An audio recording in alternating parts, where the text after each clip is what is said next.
এটা 2024 সালে মার্চ চীনে বেইজিংয়ে একটি বিশাল অনুষ্ঠান হচ্ছে। হাজার হাজার মানুষ বসে আছে, সবার চোখ মঞ্চের দিকে। একজন মানুষ ধীরে ধীরে মঞ্চে উঠলেন, পরনে সাদা কালো জ্যাকেট, চুলে একটু পাক ধরেছে, হাতে মাইক্রোফোন। তিনি কোনো নাটকীয়তা ছাড়াই মাত্র কয়েকটি কথা বললেন। আজ থেকে এক্সমি হবে একটি গাড়ি কোম্পানি। এই গাড়ির নাম হবে SU7। এটা আমাদের জীবনের সবচেয়ে শেষ বড় উদ্যোগ। পুরো হল স্তব্ধ হয়ে গেল। তারপর বিস্ফোরণের মতো হাততালি দেওয়া শুরু হলো, কিন্তু বাইরের দুনিয়া হাসাহাসি শুরু করা হলো। টয়োটার বোর্ড বললেন এটি একেবারে করা অসম্ভব। BMW ইঞ্জিনিয়াররা বলা শুরু করলো ওরা তো কিছুই জানে না কিভাবে শুরু করবে। টেসলা এবং ইলন মাস্ক মুখ বাঁকাবাকি করা শুরু করলেন। কারণটা খুবই সহজ, এক্সমি তো ফোন বানায়, ল্যাপটপ বানায়, ভ্যাকুয়াম ক্লিনার বানায়, কিন্তু গাড়ি কিভাবে বানাবে? গাড়ি বানাতে লাগে 80 বছরের অভিজ্ঞতা, লাগে হাজার হাজার প্যাটেন্ট, লাগে বিশাল ম্যানুফ্যাকচারিং জ্ঞান। একটি ফোন কোম্পানি কিভাবে পারবে? এটা কিভাবে সম্ভব? আজ থেকে ঠিক 1 বছর পরে এক্সমি SU7 চীনের রাস্তায় নামলো। প্রথম 27 মিনিটেই প্রায় 50,000 গাড়ি বিক্রি করলো। প্রথম 24 ঘন্টায় 88,898টি অর্ডার এসেছে এক্সমিতে। টেসলার রেকর্ড ভেঙে গেল, টয়োটা চুপ হয়ে গেল। BMW লোক বলল আমরা অবশ্যই SU7 কিনতে হবে এবং পরীক্ষা করতে হবে। এবং ইলন মাস্ক, যিনি কখনো প্রতিযোগিতার সরাসরি স্বীকার করেন না, তিনিও বলা শুরু করলেন এক্সমি আমাদের সবচেয়ে শক্তিশালী প্রতিযোগিতা। আজকের এই ডকুমেন্টারিতে আমরা জানবো কিভাবে একটি ফোন কোম্পানি বিশ্বের সবচেয়ে কঠিন শিল্প ঢুকে সব কিছু উল্টে দিয়েছে। আরও জানবো SU7 প্রতিটি রহস্য, জানবো টেসলার সাথে আসল পার্থক্য কোথায় কোথায়, এবং সর্বশেষ এই গাড়িটি কোনোদিন আমাদের বাংলাদেশে রাস্তায় চলাচল করতে পারবে কিনা। চলেন শুরু করি।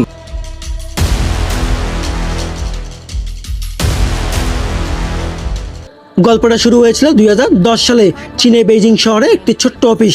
8জন মানুষ বসে আছেন, সামনে একটি টেবিল, তাতে কিছু নোটবুক আর কয়েকটি ল্যাপটপ। এই 8জনের মধ্যে একজন হলো লিশুন। বয়স ছিল তার 40 বছর। ইতিমধ্যে তিনি একজন সফল উদ্যোক্তা, কোটি কোটি টাকার মালিক। আরামে বাকি জীবন কাটাতে পারতেন, কিন্তু তিনি ঘুমাতে পারছিলেন না, কারণ তার মাথায় একটি চিন্তা, চীনের মানুষ কেন ভালো প্রযুক্তি ব্যবহার করতে পারবে না? শুধু কি চীনের ধনীরা জিনিস পারবে? এই সময় চীনের ভালো স্মার্টফোন মানেই অ্যাপেল এবং স্যামসাং ছিল। দাম ছিল লাখ টাকার উপরে, সাধারণ মানুষ নাগালের বাইরে। লিশুন বললেন আমি এমন ফোন বানাবো যেটি হবে অ্যাপেলের মতো ভালো, কিন্তু দাম হবে সাধারণ মানুষের পকেটের মতোই, একদম মানসম্মত। সবাই হাসাহাসি শুরু করলেন, বলছিল এটা কখনোই সম্ভব না, ভালো মান হতে হলে বেশি খরচ পড়বে, এটা ব্যবসার নিয়ম।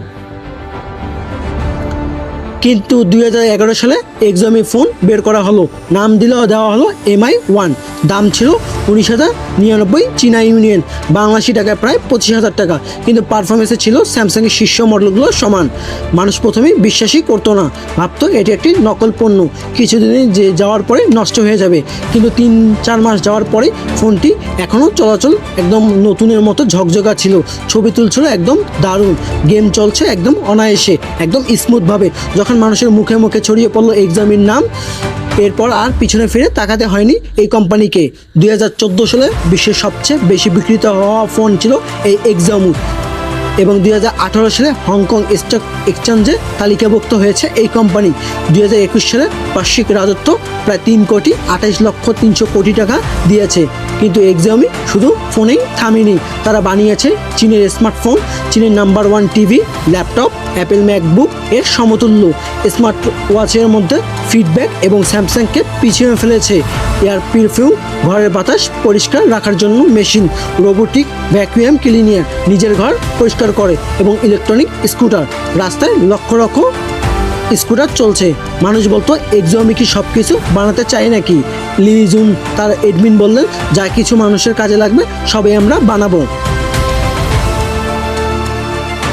এই দর্শনায় এক্সমিকে করে তুলেছে সবার চেয়ে আলাদা। শুধু পণ্য বানায় না, পুরো একটি ইকোসিস্টেম বানায়।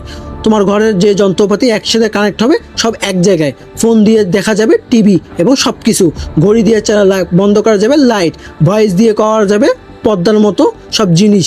কিন্তু অ্যাপেলের এটি একদম অ্যাপেলের মতো, কিন্তু অ্যাপেলের প্রচণ্ড দাম। এখানে আসে এক্সমির কাছে খুবই কম দামের মধ্যে সব কিছু ফিচার পাওয়া যায়। এবং 2021 সালে এই ইকোসিস্টেম যুক্ত হলো নতুন এক সদস্য হিসাবে গাড়িতে। গাড়ি বানানোর সিদ্ধান্ত।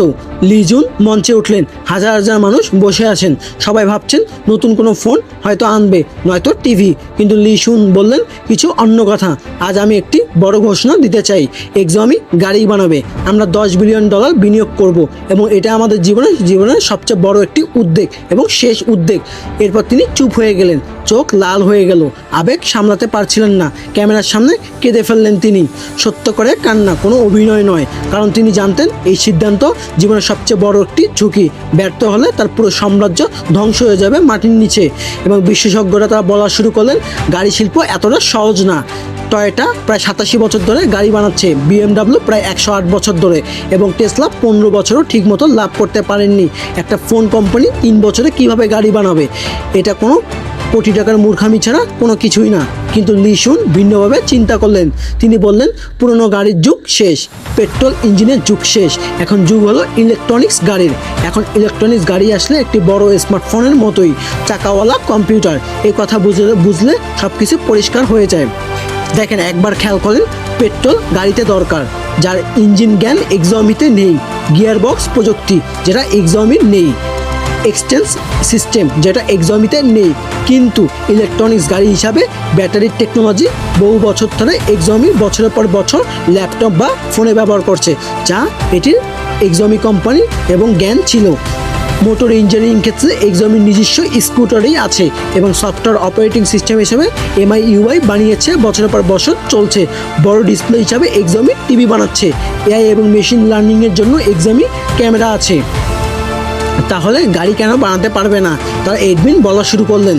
পরিকল্পনা শুরু হলো। প্রায় 3400 জন নতুন ইঞ্জিনিয়ার নিয়োগ করা হলো। শুধু গাড়ির জন্য আলাদা 33টি ল্যাবরেটরি তৈরি করা হলো। বিশ্বের সেরা গাড়ি বিশেষজ্ঞদের বিশাল বেতনের চাকরিতে আনা হলো। BMW, ভ্যালকাসেন, গর্স এবং সাবেক ইঞ্জিনিয়াররা এক্সমিতে যোগ দিলেন। টেস্টিং শুরু করা হলো। 10 কোটি কিলোমিটার টেস্টিং ড্রাইভ করা হলো। গরম মরুভূমি, শীতল অঞ্চল, তুষারপাতের এলাকা, সব জায়গায় এই গাড়ি পরীক্ষা করা হলো। 3 বছরের মোট বিনিয়োগ ছিল 87,000 কোটি টাকা এবং 2024 সালের মার্চ মাসে এক্সমি SU7 পৃথিবীর সামনে এলো। SU7 এর ডিজাইন এবং ইঞ্জিনিয়ারিং বিশাল পরিবর্তন দেখা দিয়েছে। প্রথমবার SU7 দেখলে অনেকেই থমকে যান, কারণ এটি দেখতে অবিশ্বাস্য সুন্দর। প্রশ্ন আসে এর মাথায়, এটি কি পর্শি টাইসন ফেরারির মতো কোনো নতুন ভার্সন? না, এটি কোনো এই রকম টেসলা বা ফেরারির মতো না, এটি ছিল এক্সমি SU7। যদি আমরা এই ডিজাইনটি একটু লক্ষ্য রাখি, SU7 ডিজাইন করেছেন কেরিস বেঙ্গলের দলের সাবেক সদস্যরা। কেরিস বেঙ্গলকে চিনতে হবে, যিনি BMW 7 সিরিজ বিখ্যাত ডিজাইন করেছিলেন। 7টি সিরিজেই গাড়ির দুনিয়া একজন কিংবদন্তি। SU7 এর ডিজাইন মূল কথায় একটি বুলেটের মতো বাতাসে কাটবে। যদি আমরা এর মাপ দেখি, এর দৈর্ঘ্য ছিল 4997 মিলিমিটার, প্রায় 5 মিটার বলতে পারো। এর প্রস্থ ছিল প্রায় 1963 মিলিমিটার এবং উচ্চতাও ছিল মাত্র 1455 মিলিমিটার।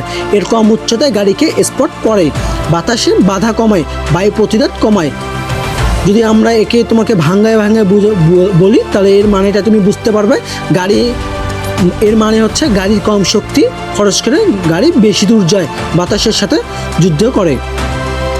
এর লাইটিংও বিশাল পরিবর্তন করেছে। সামনে হেডলাইটে LED ম্যাট্রিক্স ব্যবহার করা হয়েছে।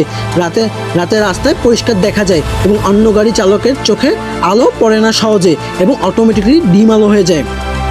এবং এর দরজার হ্যান্ডেলে ব্যবহার করা হয়েছে বিশাল পরিবর্তন। বাইরে থেকে দরজার হ্যান্ডেল দেখা যায় না, ছুঁইলেই বের হয়ে আসে। এই প্রযুক্তিকে বলা হয় পপ আউট হ্যান্ডেল। টেসলাতেও আছে এবং এক্সমি এটাতে অ্যাড করা হয়েছে। এর রঙেও এবং বিশাল পরিবর্তন করা হয়েছে। এর রং হিসেবে ব্যবহার করা হয়েছে এবং অ্যাকুরিয়া ব্লু, মানে হচ্ছে সমুদ্রের রং, মিনারেল গ্রে, পাথরের গাঢ় ধূসর, লাভা অরেঞ্জ, অগ্নিগৃহ উত্তাপ, মিডনাইট ব্ল্যাক, গভীর রাতের কালো এবং প্যারালাল হোয়াইট, মুক্ত সাদা। যদি আমরা ভিতরে ঢুকি তাহলে দেখতে পাবো দরজা খুললেই মনে হবে একটি গাড়ির ভিতরে নাকি একটি প্রিমিয়াম লাক্সারি মধ্যে আছি আমরা। এর সিট হিসাবে আছে নাপা চামড়া এবং নরম উষ্ণ এবং প্রিমিয়াম অনুভূতি। গরমের সময় ঠান্ডা করে এবং শীতের সময় গরম করে। এর ছাদে ব্যবহার করা হয়েছে প্যানোরামিক গ্লাস, পুরো ছাদ কাচের, আকাশ দেখা যায়। ইচ্ছা করলে অস্বচ্ছ অবস্থাও বোতাম করা যায়, যেন কোনো কিছু দেখা যায় না। এবং স্ক্রিন এবং ডিজিটাল ওয়ার্ল্ডেও ব্যবহার করা হয়েছে একদম অবিশ্বাস্য কিছু ফিচার। সামনে এবং মাঝখানে 16 ইঞ্চি বিশাল টাচ স্ক্রিন ব্যবহার করা হয়েছে। এটি একটি ট্যাবলেটের মতো, 4 ইঞ্চি রেজুলেশন, রোদে পরিষ্কার দেখা যায়।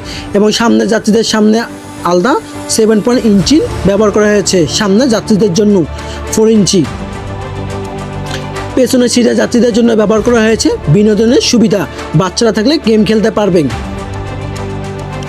শুধু ডিসপ্লে দেখলে হবে না, এবং এদের পারফরমেন্সও দেখতে হবে।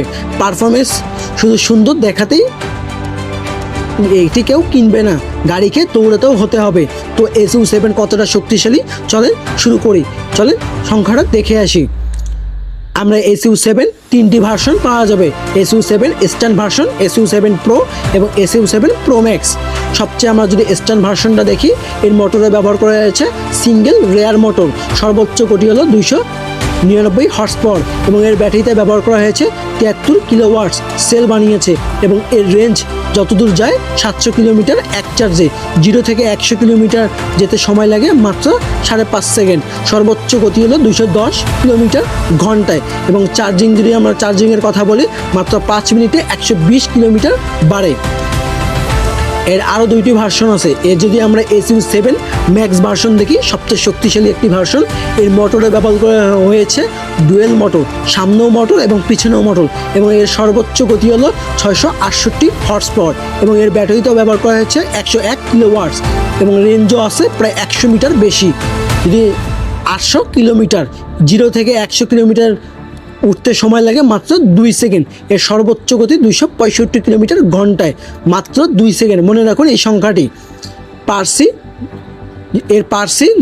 911 ক্যালারিতে ব্যবহার করা হয়েছে 8.2 সেকেন্ড। যদি আমরা অন্যান্য গাড়িগুলোতে লক্ষ্য রাখি, অন্যান্য কোম্পানির, যদি BMW M3 এর মূল কম্পিটিশন হলো 4 সেকেন্ড সময় লাগে 0 থেকে 100% হতে।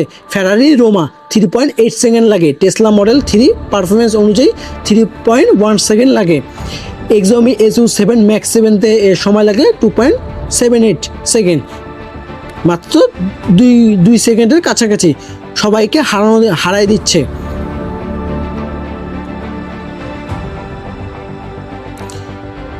যদি টেসলা ভার্সেস এক্সমি দেখি, এটি একটি মহাযুদ্ধ।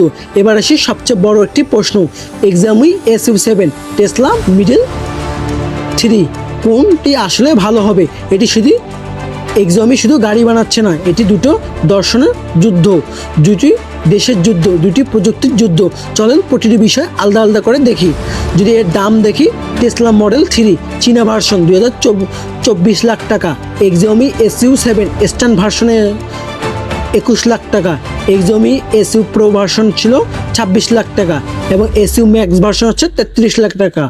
প্রায় একই দামে SU7 বেসিক ভার্সন থেকে স্ট্যান্ড ভার্সন, প্রো ভার্সন এবং ম্যাক্স ভার্সন পাওয়া যায়, যেটা টেসলাকে পিছনে ফেলেছে রেঞ্জ এবং পারফরমেন্সে। যদি এর রেঞ্জ দেখি, টেসলা মডেল 3 লং রেঞ্জ প্রায় 713 কিলোমিটার ইনি যাওয়া আসা করতে পারে টেসলা, এবং এক্সমি এসেও 830 কিলোমিটার SU7 প্রোতে ব্যবহার করা হয়েছে।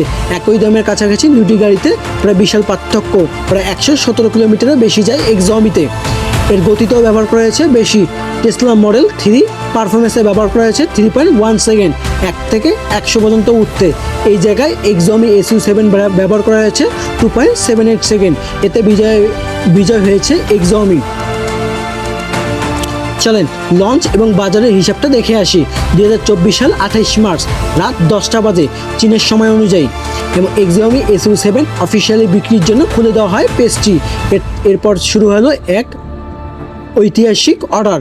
প্রথম 1 মিনিটে অর্ডার আসে 10,000, এবং প্রথম 10 মিনিটে অর্ডার আসে 40,000, এবং প্রথম 27 মিনিটে অর্ডার আসে 50,000, এবং প্রথম 24 ঘন্টায় অর্ডার আসে 88,898টি।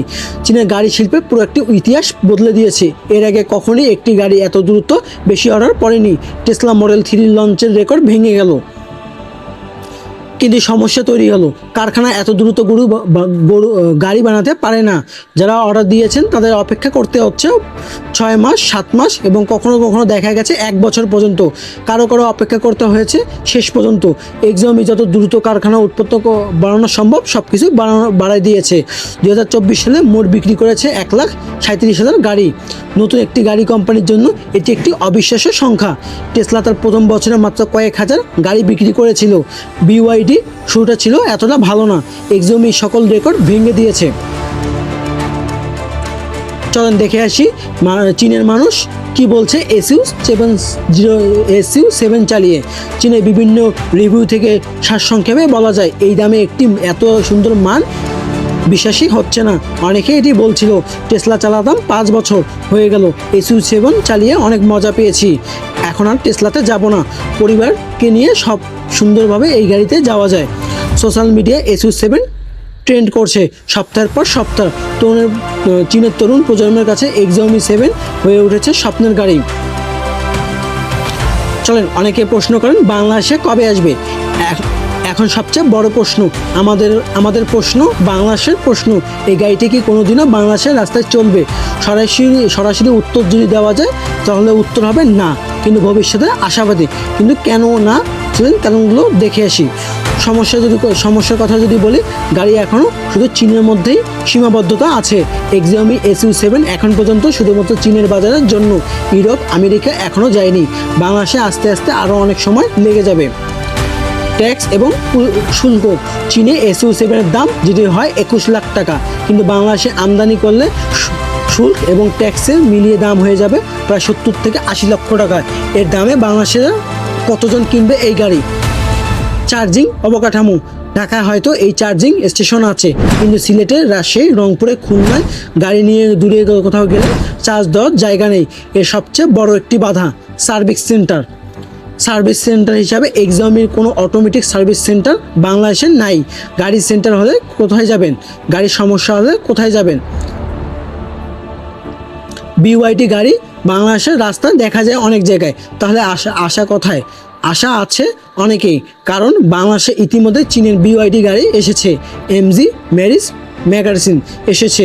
মানুষ ইলেকট্রনিক গাড়ির সাথে পরিচিত হচ্ছে। বাংলাদেশের সরকার ইলেকট্রনিক্স গাড়ির ওপর শুল্ক কমানোর বিবেচনা করছে। যদি শুল্ক অর্ধেক হয় তাহলে এর দাম আসতে পারে 40 থেকে 45 লাখ টাকায়। এক্সিওমি ইতিমধ্যে বাংলাদেশে সক্রিয় আছেন। এক্সিওমি ফোন, টিভি এখনও বিক্রি হচ্ছে। গাড়ি আনলে বিক্রির চ্যানেল আরও অনেকভাবে বাড়িয়ে যাবে এবং সহজভাবে সবাই কিনতে পারবে। এক্সিওমি আন্তর্জাতিক বাজারে যাওয়ার পরিকল্পনা করছে। 2026 থেকে 2027 সালে ইউরোপে যেতে পারে। এই সময় এশিয়ারও অন্যান্য দেশে ছাড়বে। সম্ভাবনা আছে 2027 থেকে 28 সালের মধ্যে এক্সিওমি SU7 বাংলাদেশে দেখার স্বপ্ন একদম অবাস্তব না। তবে এর জন্য দরকার সরকারের স্বচ্ছতা, চার্জিং অবকাঠামো এবং মানুষের আগ্রহতা। স্বপ্ন দেখতে দোষ নেই, তবে চোখও খোলা রাখতে হবে। যদি এই ভবিষ্যৎ পরিকল্পনা দেখি, এক্সিওমি থামার কোনো গন্ধই নেই। এক্সিওমি SU7 শুরু করেছে 2025 সালে। পরিকল্পনা যদি আমরা দেখি, এক্সিওমি SU7 আলট্রা রোড ভার্সন, ট্রাকে দৌড়ানো আলট্রা রাস্তার উপযোগী একটি ভার্সন, সাধারণ মানুষ কিনতে পারবে। এক্সিওমি এমন একটি ভবিষ্যৎ বানাতে চায় যেখানে তোমাদের ঘর, ফোন এবং গাড়ি সব একটাতে সিস্টেমে চলবে। সকালে উঠলেই ফোনে ডেটা দেখাবে, ট্রাফিক জ্যাম আছে জানাবে, গাড়ি আগে চালু হবে, ঠান্ডা হবে, তুমি নামলেই চলতে শুরু করবে। রাতে বাড়ি ফিরলে গাড়ির গ্যারেজে পার্ক হবে অটোমেটিকলি, ঘরে লাইট জ্বলবে, AC চালু হবে তোমার পছন্দের তাপমাত্রায়। এটাকে বলে এক্সিওমি হাইপার কন্ট্রোলার ফিউচার। শুধু গাড়ি, যানবাহন না, তোমার জীবনের একটি অংশ হিসাবে এক্সিওমি ব্যবহার হবে। 2010 সাল লিসুন যখন 8 জন নিয়ে একটি ছোট্ট ঘরে বসেছিলেন, কেউ ভাবেনি তিনি একদিন টেসলাকে চ্যালেঞ্জ করবেন, BMW-কে ভাবাবেন, টয়োটাকে অবাক করবেন। কিন্তু তিনি একটি জিনিস বিশ্বাস করতেন, যদি সত্য করে ভালো কিছু বানাতে চাও, যদি সাধারণ মানুষের জীবনের কথায় রাখো, যদি সাধারণ মানুষের কথা মাথায় রাখো, তাহলে দুনিয়া তোমাকে আটকাতে পারবে না। এক্সিওমি SU7 সেই বিশ্বাসের ফল। একটি ফোন কোম্পানি গাড়ির দুনিয়াকে বদল করে দিচ্ছে। আজ আমরা বাংলাদেশে বসে এই ইতিহাসে তৈরি করতে দেখছি। এই ভিডিওটা যদি আপনাদের কাছে ভালো লাগে লাইক দিন, চ্যানেলটি সাবস্ক্রাইব করুন, বেল বাটনটি চাপুন, যেই পরের ভিডিও